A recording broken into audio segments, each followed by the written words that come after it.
365. In this video, we're going to be going over all of the instructions for the complete physical exam. It's also known as kind of the final demo. We sometimes use those interchangeably.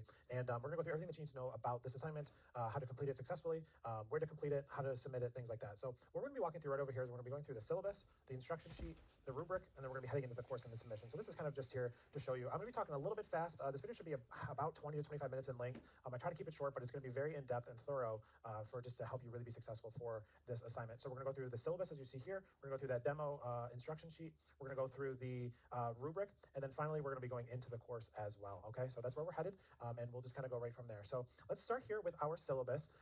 What I'm just basically doing with all these different vehicles is just walking through everywhere in our course or the materials where this demo, the complete physical exam, is mentioned, and just making sure we're just being exhaustive. So just that you have everything that you need to know for the exam. So in our syllabus here, we'll just kind of go through this. So you're going to be filming a complete physical exam on a consenting adult. This will be due in week 6.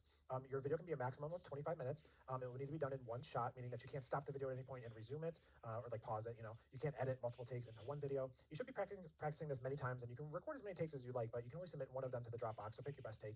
And again, you just can't stop the recording at any point and resume. You need to make sure that your patient is visible at all times. This needs to be, again, a consenting adult, 18 years or older. That whatever you are examining can be seen. So for example, if you're auscultating or palpating the posterior thorax, that posterior thorax of the patient should be facing the camera, and you should not be standing in the way. Many times students are standing in between the camera and the patient, and I cannot see what you're doing, making sure you're hitting the right landmarks and things like that. So if it can't be seen, it can't be graded. Some students use a third person to do the videotaping or the recording to make sure the exam is easily seen. That's not a requirement. That's up to you. Sometimes students are moving the camera a little bit on their own, which is perfectly fine and expected. Just kind of one more thing that you need to manage. So again, you can use a third person or you don't have to. You're going to have that rubric available to you, so you know exactly what will be expected in the video. Again, make sure you are using all the resources in Brightspace for course specifics and requirements. If you do not receive a passing score of 75 or higher on this demo, the complete physical exam, you will fail Nursing 365, and you will receive a maximum grade in Nursing 364. And both of these grades both of these courses will need to be repeated. There will not be a chance to retake or resubmit this video should you fail, so please make sure you're following all of the instructions, the guidelines, the rubrics, and everything about that. All failures are verified by another RN to BSN health assessment faculty member, and you will receive detailed feedback on what you missed during the exam, and then everybody receives that regardless. But should you fail and should you wish to speak with your faculty member regarding your grade, it's your responsibility to kind of reach out to the faculty and set that up. Okay, so that's kind of just basically the video portion of that. You will have a corresponding write-up, but that will come in like later announcements and things. That's not as thorough as what we're doing here. So we're kind of just going through the video portion of this assignment, and then in week 7 you will do your write-up on that, just like you've been doing for your other systems in the semester, but on your actual patient. So that's kind of all we talk about, at least the write-up for this.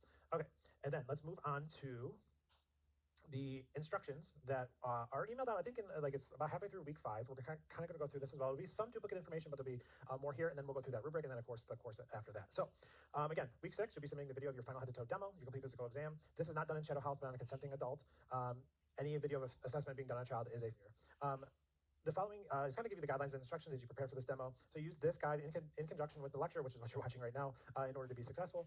Please also use that rubric that is available to you in the week 5 and 6 folder, as well as the complete physical exam folder in Brightspace. So some supplies you'll need for this exam: hand sanitizer, stethoscope with a bell. You'll need a pen light or a flashlight. You'll need 2 sets of gloves, one that you'll wear during the mouth exam, and one when you do the femoral pulses. You're not required to wear gloves for any other part of the exam, but if you would like to, that's up to you. Just make sure you're changing gloves at least during these 2 portions of the exam. You'll need tongue depressors, one for your oral exam, and then one that you can break to test for sharp and dull distinction. Common items like a key, paper clip, coin, pen for the diagnostics exam. You will need 2, one for each hand. Familiar scents like mint, lemon, banana, coffee. You'll need 2, one for each nair. You'll need a timer. I think you can also, like, if you're going to use Kaltura Capture, it also keeps track on the screen for you, but you can do the timer as well. Make sure you're professionally dressed for the exam. You're either in scrubs or you're in business casuals with a lab coat. Your patient needs to be in shorts and if a female, a sports bra. If you do use a gown for them, it's still imperative that whatever body part is being examined is visible to the camera, and any assessments being done over clothing will lose points. So keep the modesty, keep privacy, but those are kind of the guidelines for what your patient should be wearing. This is entirely a physical exam. You're not doing a review of systems, so no subjective assessment is needed, except when you talk about the breast and testicles. We'll talk more about that. But that's really the only time you're collecting subjective data from your patient. The entire exam must be completed within 25 minutes, and any assessments performed after the 25 minutes will not be graded, no exceptions there. You'll need to have a professional approach with your patient. Even though this is like a person you're familiar with, it could be a friend, family member, spouse, boyfriend, girlfriend, you must introduce yourself, explain what you're doing using layman's terms. For the purpose of this assignment, your patient has no medical background, so as if this is the first time you are meeting this person. I know it can kind of be a little awkward with a person that you know and maybe a person you know very well, so just try to keep that professionalism throughout the whole exam. You must be seen in the video washing your hands with the hand sanitizer before touching the patient, or it will be an automatic failure. So make sure you start your exam with that hand sanitizer and that it's on camera doing so.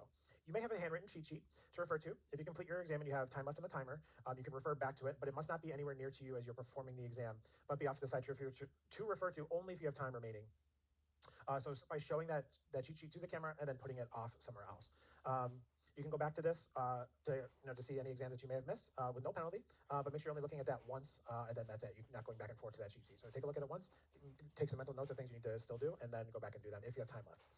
If it appears to me that you're kind of really repeatedly looking off camera to the same area throughout your exam, as if receiving prompts from an unseen source, whether that's a person or the list you may have hidden somewhere else, that will be considered cheating and be an automatic failure as well.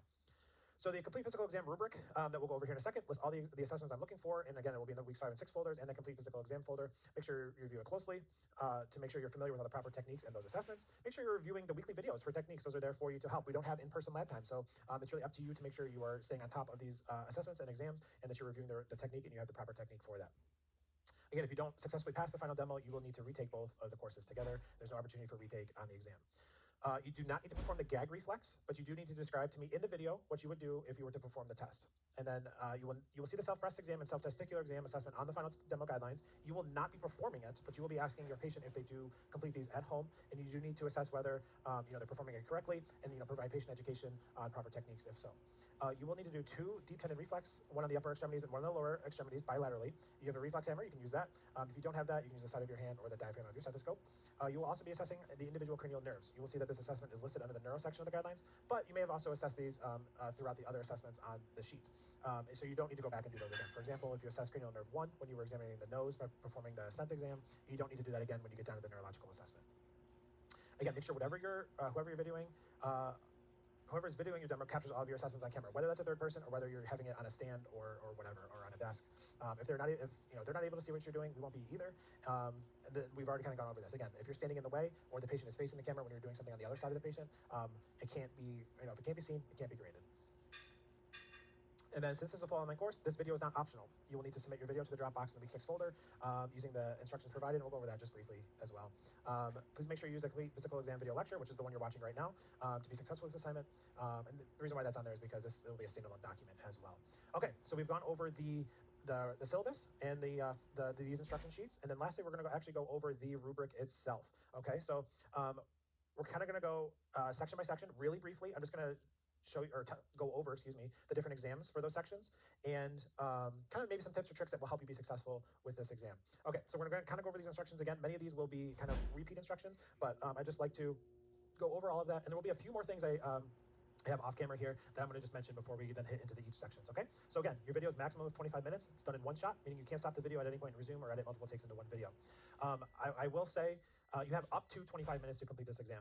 If your video is in the 12 to 15 minute range, or like basically less than 15 minutes, I would really question the video itself. I would go back and make sure that you have done enough here, because I would say 95% of videos that are less than 15 minutes do not pass. So if your video is less than 15 minutes, I would highly recommend maybe doing another one and making sure you hit more assessments. Again, you can practice the exam as many times as you want. You can record as many takes as you want, but only submit one of them to the Dropbox. So pick your best take. Again, make sure you're visible at all times. We've gone over that. Again, if it can't be seen, it can't be graded. And we've gone over already the percentages needed. So 75% or higher on this exam is needed. And if you are not, you will need to take both classes again. So you're going to start by showing your handwritten cheat sheet to the camera. You're going to either wash your hands on camera, use a hand sanitizer on camera to start the exam. You're going to introduce yourself. You're going to tell the client and your patient the purpose and how long the exam will take. As we mentioned, keep in mind you're not doing a review of systems, except for the breast and the testicle and the self-breast and testicle exam question. You do not need to talk to the camera to explain what you're doing. That's not something I'm looking for. The only time you really will address the camera, other than showing the handwritten cheat sheet at the beginning, is when you would attempt the gag reflex, as we kind of already mentioned. You'll just tell the camera when and how you would do it without actually completing it. All right, we don't need to elicit the gag reflex on our volunteer patients here. However, you should be talking to your patient as you normally would if the camera wasn't there. So, explaining what you're doing, you're asking the patient for any discomfort or pain with the assessments that you're performing, things like that. So just talk normally. You're not, you don't need to say, okay, now I'm inspecting, the scalp and parting the hair in multiple places, looking for any dandruff or lesions or bumps. You're not doing that. Just, you can explain that to your patient, but it's not part of the requirement for the video itself, if that makes sense. Okay, so a couple more things before we get into the actual sections here. Again, I just have a kind of a small list off camera here that we're going to go over. There's questions before of like why this needs to be done on a real person versus Tina Jones in Shadow Health. That is, could take up to 2 hours in length, or excuse me, that thing is a minimum of 2 hours, but it could take up to 4 to 6 hours. And then that still doesn't know that we know you know how to do an exam. Okay. So this can be done in really anywhere, right? I've seen these videos done in bedrooms, living rooms, on a dining room table, for students that work in a doctor's office. I've seen off hours, off the clock. I've seen it done at an actual exam room. It doesn't matter. There's no requirement. I'm completely understanding of where these need places, what's available to you is what I'm saying. So what I'm saying is, please make sure your patient is safe on whatever that you do. You're supporting your patient. You're watching it, watching them, in no matter route of where you may have them. So just again, make sure you're practicing all semester. Don't say this until the last, into week 6 to try to put everything together. You should be practicing these assessments all along the way. I highly recommend practicing the route of submission. We'll go over this here when we kind of go into the course. There's a specific video about how to submit this video, which I will ask you to watch separately. You can either use Kaltura Capture on your computer itself with your webcam, or you can do it with a cell phone and then upload it through Kaltura Capture and then into the Dropbox that way. So whichever route you do it, I highly recommend practicing it. Make sure your phone has enough space. Make sure don't wait until have your patient in the room and then you're trying to figure out the tech side of it as well. So just while you're watching TV or while you're studying, like pull up Kaltura Capture or your phone and just click record and make sure it can do the 25 minutes. And then find out what that is on your computer and how you would upload that to Kaltura and all that. So I just highly recommend working through the tech prior to when you actually go down to actually do this exam with your patient. As you'll see at the end, there's a few extra things that we kind of look and grade for, but we'll go over that there in the end. And I think that's about it. Kind of, we've really done everything else. We've kind of gone over everything else here. So with that, let's kind of just go through the different sections real briefly, and then we'll head into the course, and then that will be it for this video. And I really hope that this kind of kind of gives you a good stepping stone into this assignment. So general survey in the skin, which is worth 2 points. We're going to be looking for that you're assessing their appearance, their mood, their speech, their skin integrity, color uniformity, temp and turgor, which is done with the back of your ungloved hands on different places on all the extremities, and that you're doing capillary refill on the upper and lower extremities. So some of these, like speech and mood and affect, that's not necessarily something like you're need to take separate time to assess, right? If you're talking to your patient throughout, you're asking, alert and oriented questions, things like that. Like that's kind of where you're doing these as well, and that's what I'm looking for. One other thing that I do like to mention is, head to toe exam is a great place to start, and it's laid out. This is laid out in head to toe. Okay, but like as you notice up there in capillary refill, you might do capillary refill on your upper extremities, and then when you go to do your lower extremities later, you might do them down here, or you might do them all at the same time. You don't have to, by no means do you have to go in order of the sheet. I'm not looking for you to go in order. I'm looking for you to do what makes sense to you. So you may pull some things out from maybe your lower extremities, your upper extremities, and do them a little bit higher. Or you may have them do range of motion while they're still sitting, range of motion of the upper extremities while they're still sitting, and then do while you're up here with your head, or so do what works for you. Head to toe is logical, but feel free to kind of move some of these assessments around as you see fit to do that. Okay, so for under the HENT section for the head, you're going to be inspecting the scalp, parting it in several places, and you're going to be palpating the skull. For the face, you're going to be inspecting expression and symmetry. Most of the time that comes when you're having them smile, frown, raise their brows, you're trying to force open their tightly shut eyes. You're going to have them show their teeth, you're going to have them clench their teeth down, puff the cheeks, and open and close mouth. Again, these are for cranial nerves 10 and 12. And then you're also going to be doing these sinuses, frontal and maxillary, so make sure you have the right landmarks for these.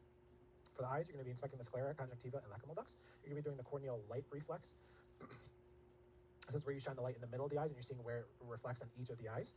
You're going to be assessing the pupils, direct and consensual. Okay, so a lot of times it's easier if students they shine the light in the left eye twice, in the right eye twice. So you're looking for direct and consensual constriction. Peripheral vision, a lot of students struggle with this, so make sure you have the right field. You're eye to eye with the patient. If they're covering their right eye, you're covering your left eye. Okay, you're going to be doing the EOMs as well. For ears, inspecting the pin and the tragus, you're going to be palpating them and doing the whisper test. A lot of students don't do the whisper test properly, so make sure you're looking at the proper technique for that. For the nose, inspecting with the light and checking patency of each nostril. You're doing a smell test for each nair. Make sure you're including the opposite nair of which you are assessing. For the mouth and the throat, you're going to be inspecting with the gloves. This is one of the parts where you put gloves on. Make sure you get your fingers inside of the mouth. You're checking the cheeks for any lumps and bumps and things like that. But you're also using a light to inspect the top, bottom, palates, and under the tongue. You're going to have them protrude their tongue. You're going to have them do the rise of the uvula, where you just stick out your tongue and say ah. This is where you do the gag reflex simulated. So this is where you would then address the camera and say, this is where I would do the gag reflex, and you explain how you would do it, and you're going to palpate the TMJ. So that wraps up 25 points for the HENT system. Heading onto the neck, you're going to inspect it. Carotid arteries, you're going to auscultate each side first with the bell. And the reason why we auscultate first is because if they do have an inclusion of one of the carotids, we don't want to include their only good carotid that they have. So we want to make sure we're getting blood flow through the carotids first before we palpate each side. Palpate the lymph nodes. There are quite a few sections here. A lot of students end up missing quite a few of these. So make sure that you're reviewing your landmarks and that you're hitting all of these. Range of motion, make sure you're doing flexion, extension, hyperextension, rotation, lateral flexion, and that you inspect and palpate the thyroid. For shoulders, you're going to have them shrug, and then you're going to have them repeat while you're trying to push the shoulders down for cranial nerve 11. For the thorax, we're going to inspect at eye level across the chest, and then you're going to palpate, tactile firmness, percuss, and auscultate in the anterior, posterior, and lateral fields. Okay, For the heart, you can inspect and look over in the entire precordium. You're going to palpate for the PMI. You're really going to look at the fifth intercostal space along the midclavicular line, really palpate for that, but you're also going to palpate all 5 of the areas, all right? So that's in the aortic, pulmonic, herbs, tricuspid, and mitral, so make sure you're palpating all 5 of those areas, and you're auscultating all 5 with the diaphragm and the bell. So this is the self-breast exam and self-testicular exam question. Again, you're just going to ask them if they complete it, go over the proper technique with them, and do some education if needed. For upper extremities, you're going to do range of motion. Make sure you're doing specific range of motion for the shoulders, arm, hands, and fingers. Capillary refill and radial pulses. Modifies Allen test. Make sure you're doing that bilaterally. And the Phelan and the Tinel test for carpal tunnel done bilaterally as well. You're going to inspect with the light at eye level across the abdomen and with the head lifted off the bed. You're going to auscultate and percuss, light and deep palpation in all 4 quadrants. And you're going to assess for CVA tenderness. In the lower extremities, you're going to inspect. You're going to do range of motion of the spine, hips, knees, ankles, and toes. You're going to assess their mobility, posture, and gait. You're going to palpate their vertebral column while they're bending over, and palpate the peripheral pulses. You're going to be doing femoral, popliteal, posterior tibial, and dorsalis pedis. Again, this is in the femoral pulses. That's where we have you put gloves on again. Make sure and you're using hand sanitizer after you take the gloves off. But the femoral pulses are done under, they're wearing those gym shorts. That they're under the gym shorts right there in the groin. For neuro orientation, again, this would be something that you would do at the start of your exam. So you wouldn't need to do it again down here. Cranial nerves 1 through 12, those are done above, so no need to do those again. For motor, you're going to be doing upper and lower extremity strength against resistance. For the gait, you're going to be doing walk normally. You're going to do a heel to toe walk on their toes, on their heels, stand on 1 foot, and hop on 1 foot, and these are done bilaterally. You're going to be doing Romberg sign. Make sure that you are supporting the patient. You're making sure that they are safe. Coordination, you're going to be doing rams, heel down shin, and the finger to nose test, and reflexes 1 upper and 1 lower bilaterally. One other thing I do want to mention for the Phelan test, that is done for 60 seconds. You don't need to do it for 60 seconds in your exam, as long as that you would verbalize in the exam that you would do it for 60 seconds, if that makes sense. Last section here, sensory, pain. You're going to be doing, make sure they can discriminate between sharp and dull. That's where you use that tongue depressor. Make sure you do that on all extremities. You're going to be doing extinction. That's where you're touching 2 different places on the body, and they're telling you which 2 places that you touched. Stereognosis, where you're putting an object in their hand, and they're telling you what object it is, and you're doing that bilaterally. And graphesthesia, where you're drawing a letter or a number in their hand, and they're telling you what that is, again, done bilaterally. Other things that we look for here, just kind of your overall organization and flow to the exam. Are you having your patient lie down, get up, sit down, sit down, lie back down, things like that. Are things flowing logically and orderly? And that's what we look for. We look for, proper technique. Following your exam pattern, are you hitting the right landmarks and things like that? So technique is a big one there. And then your professional demeanor, your dress, your language, making sure you're washing your hands, you're introducing yourself, and things like that. So those are just some other bonus items besides the actual, not necessarily bonus in that aspect, but just other items you're looking for other than the different systems. Okay, so that does it for the rubric. And then lastly, we're just going to go into the course here, into the course content. And I'm just going to show you into week 6 where you will be submitting this. So your complete physical exam Dropbox is here. This video right here, how to submit your video, this is going to be a whole separate thing that you're going to be able to watch. This is a quick video to kind of show you how to actually submit your video from Kaltura Media into the Dropbox. And again, you can either use the webcam on your computer or you can use kind of a phone, but that still needs to be put into Kaltura Media and then needs to be then attached into the Dropbox. So Dropbox is there. How to submit it is there. And that's going to be about it. You have your other resources here for you. Your rubric is here, which we've gone over. Make sure you have items in week 5 as well and week 7. And then lastly, this complete physical exam folder. This has everything that's in the weeks 5, 6, and 7 folders, but just in one place. So you have this lecture that you're watching. You have the instructions that we went over. You have the rubric, which we went over. We have that how to submit your video instructions. That's here. You have the Dropbox that's linked here, and you have your final exam write-up Dropbox, which is due in week 7. That is also here. So this is kind of your one-stop shop for this assignment. So I went a little bit over on time here, but I really believe that this will help you be successful for this assignment if you follow everything in here that I went over. So as always, please let me know or your course faculty member know who's teaching your actual course section. If you have any questions, we'll be glad to help you out. And yeah, good luck with the assignment and take care. Bye-bye.